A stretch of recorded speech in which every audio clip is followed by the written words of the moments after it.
treat and a pleasure to be here and to see all of you.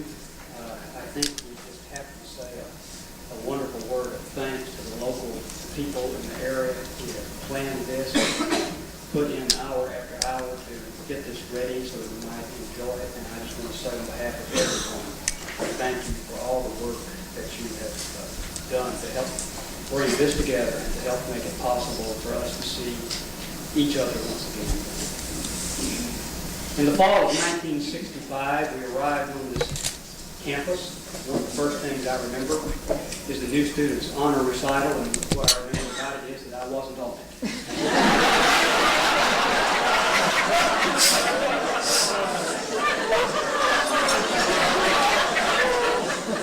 That turned out pretty good. It was a time of getting to know my fellow freshman classmates in the Department of Music. Jan Douglas, Gary Edwards, Rodney Wilson, Becky Payne, Pat Woodard, Ida Lou Moffett, Steve Garner, Don Hicks, and on it goes. I remember thinking, because my interest in music began when I was about 17 years of age at the East Lawn Baptist Church in Pascagoula, Mississippi, of which there are about 10 people here tonight who came from that church. Larry Pittman is actually the person, I suppose, who got my interest in music, and I shall always be thankful to him for that. But I wondered why I was even here. I was in the midst of these people who could play and who could sing, and I felt rather inadequate to be here.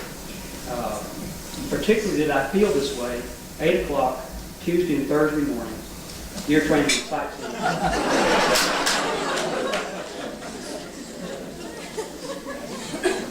Dr. Benjamin Dunford. Yeah.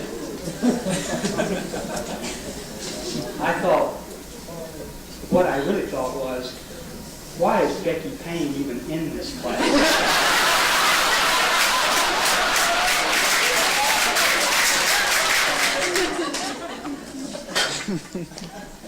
Why is Rodney Wilson even in this class? You knew why I was there. Yeah. I knew why several of us. I remember thinking about in our freshman theory class, which was Monday, Wednesday, and Friday at 8. We love theory at 8, don't we? It's a punishment. It'll always be inflicted upon freshmen everywhere you go. All Gary Evans was doing in freshman theory was learning the names for everything he'd already heard once.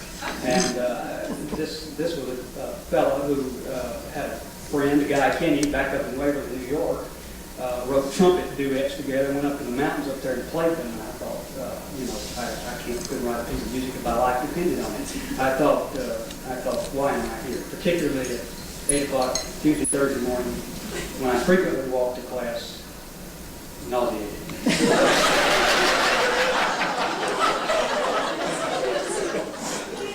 Dr. Dunford used to, when I would come in for the individual exams, you remember those?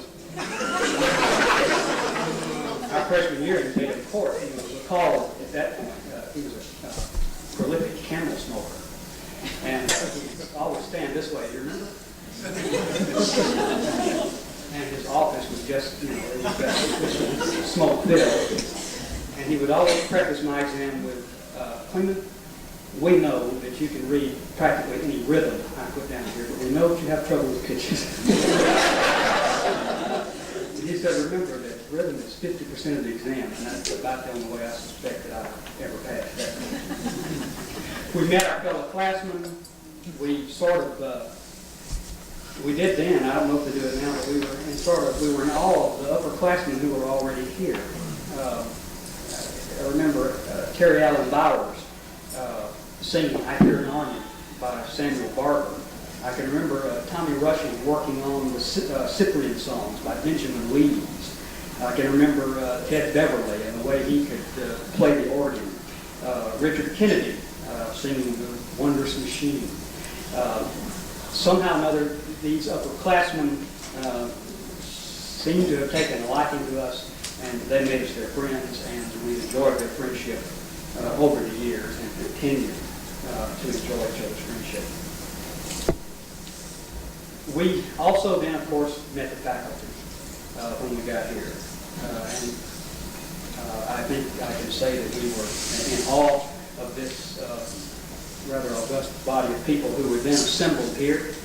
Donald and Francis Winters, Helen McWhorter, Ray Looper, who some of us will always remember as our first teacher of voice, Jamie Breeden, Josephine DeArpa, Benjamin and Nancy Dunford. I thought then and still think that that was quite an assemblage of talent and teaching ability in one place at one time. I shall always be grateful for all the teachers who taught us here. I remember as a freshman calling my mother over in the lobby of Lawrence Hall. I was sitting there dressed in women's clothing. I made us do that. I said, Mother, I made the chorale. I'm in the chorale. And she said, that's wonderful. What is that? And I told her, well, it's just the best college choir that there was. I remember the first chorale rehearsal that I attended. Dr. Winters came into the choral rehearsal room upstairs in Taylor Court a little bit late. He wasn't real late, but he was just a tad late. Having served as the acting chairman of the music department just for 1 year, I don't know how he ever got there at all, let alone just be late occasionally. We were talking, we were milling amongst ourselves, and the new tenors and the old tenors in the tenor section were carrying on conversation. But when Dr. Winters entered the room, the talking ceased. The old chorale members snapped more or less to singing position. We all followed suit because that seemed to be what you were told to do at that particular point. Talking ceased and the mums began. And I knew from that point on that we were in for some really good singing for several years. We were in for something else.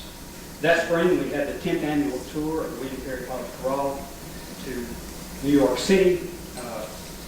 It was a treat for this young man from Pascagoula to be in the Big Apple. Dr. Winters called our room late one night at the Henry Hudson Hotel, you may remember that, and said, Cleamon, is everyone in your room? And I lied and said, yes.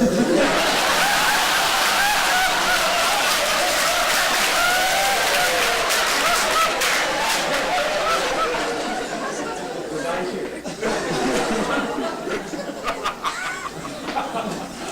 Jan was still in the subway. Bad lost. Before I left for that first summer after being in college for 1 year, I went up to Taylor Court just to look around one last time and look through the practice room and just kind of remember what had happened during that year. Because I was frankly glad that I'd made it, that I had survived and was still on my feet. I was particularly proud that at the end of that second semester in the freshman year, that Rodney Wilson and I, along with Carey Bowers, who sort of always got A's in voice anyway, Rodney and I got A's from Ray Looper in voice, and we were so thrilled about that. The next year we moved into Thomas Hall, literally. We picked things up at Taylor Court and moved them into Thomas Hall. We assumed that since we did that then, that was our building.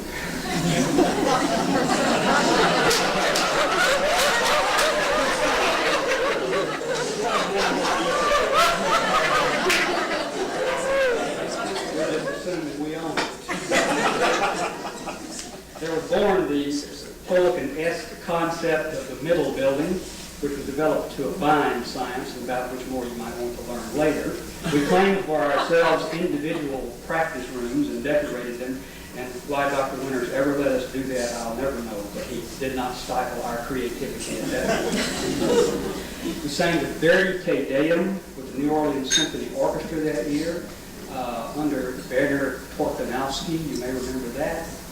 But all he did was come in and sort of polish off the apple, which Dr. Winters had already done, having taught us the music.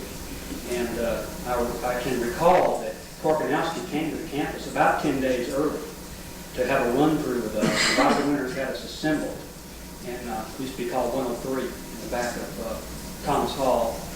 We were all sitting there in our chorale travel outfits, and we performed for him the Verdi Te Deum that day under his direction from memory, about 10 days or 2 weeks before the actual event. I also recall that Dr. Winters came into chorale rehearsal one day, and he said, "Up on the riders." We all climbed up on the riders, as we did. And he said, "The Verdi Te Deum." And this got we performed it with the orchestra and taken it on tour. And when it was over, he stopped and said, "Thank you. I just needed to hear the Verdi Te Deum." And I know how you can feel that way. We also sang the Bach St. Matthew Passion that year with the Mobile Symphony Orchestra. James Yestat, conductor, who is now at Louisiana State University. I'll never know, Dr. Winters, how we were able to do that, how you were able to pull that off in 1 year. Coming back from the performance in Mobile, I had Rodney Wilson in my car, Dan Douglas, Gary Evans, Hank Guest, who were coming up Highway 98 very late, and a deer jumped into the path of my Mustang, and we careened all over that road, and the gentleman whom I just named, who were so soundly asleep, leaving me to do the driving, quickly awakened. And thank goodness no one was hurt in that little episode. Our upper levels, or what do we call them? I think we call them upper levels. Where I am now, they're sophomore division. Our upper levels were that spring. It was seemed to me to be a special occasion. I thought a new shirt and tie would help me sing. I thought it would help me sing Kokoshi in every valley better. So I went out and purchased that, and Earl Gilmore, you may remember him, guided me through sophomore proficiency or upper level. I remember on tour that spring, or it might have been the first year here, I know Billy Hicks was still here, and he was the chorale president. We were on the bus. I said, "Billy, we have got to stop this bus because I have got to go to the bathroom." Of course, the bus had a bathroom. It had in it chairs and all kinds of paraphernalia. It was rendered inoperable for our purposes. I said, I don't think I'm going to be able to make it. And Billy grabbed a piece of paper and he said, "Here, let's play tic-tac-toe." He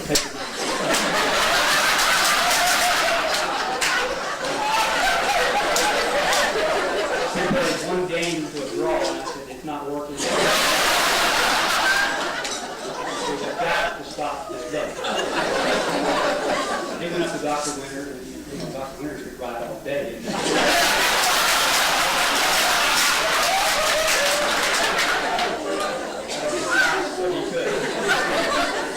He persuaded him to stop. I walked on the arms of the chair because everybody was sitting in an aisle of the bus. Across everybody, we stopped. I made a hasty exit out the door of the bus, leaving Brenda Lavender to fall flat with her face out of the bus. I looked around. I saw this girl lying there. And I thought, I can take care of my problem or help her. I took care of mine. The remaining 2 years were spent honing our skills and our respective majors. Our policy at that time was everybody studied the same thing. The first 2 years, it makes sense to me then, it makes sense to me now. The last 2 years, then you get into your major. My major was church music, and we developed quite a fellowship at that time of those of us who were church music majors.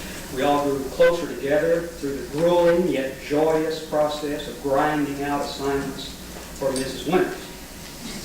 Each of us was trying to top the other student. Jimmy Durham might come to my room and say, "Look at this assignment I've done. It's an evening worship service for a normal service in Southern Baptist Church. Take a look at it." And I would say, "That looks good. Look at this." And I would hand him mine, which I hoped had topped his. I think that characterized our group and the students who were here at that time. We engaged in a healthy rivalry. There remained our senior year with its attendant recitals. Dr. Winters guided me and countless others in this room for our senior recital in voice that year. We were practicing on the stage at Thomas Hall. At one point, Dr. Winters was listening to me perform my recital, and he came up on the stage and he said something to the effect that, "Son, you're killing yourself the way you're singing that." And he showed me another way to do it, and sure enough, it saved my life.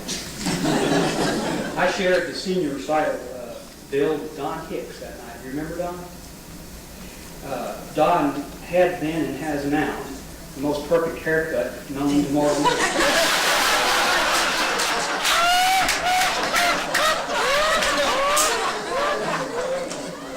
This gentleman slept in a hairnet.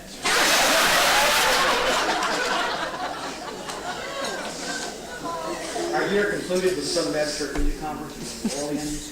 We had the opportunity to sing with Ron Nelson and perform on the spot one of his compositions, which to this day, if you listen to it on those recordings, is still hauntingly interesting. We sang with Philip Landgrave. Remember his composition, The Church. We began in those last years the process of trading programs and bulletins amongst ourselves. To this day, about twice a year, I gather up materials and I send them to Dr. Winters. Not so much to brag about my accomplishments, but to say to them, thank you for helping me be what I am. Thank you for the gifts of the love of music and the love of making music. And thanks for helping implant in all of us the desire to excel.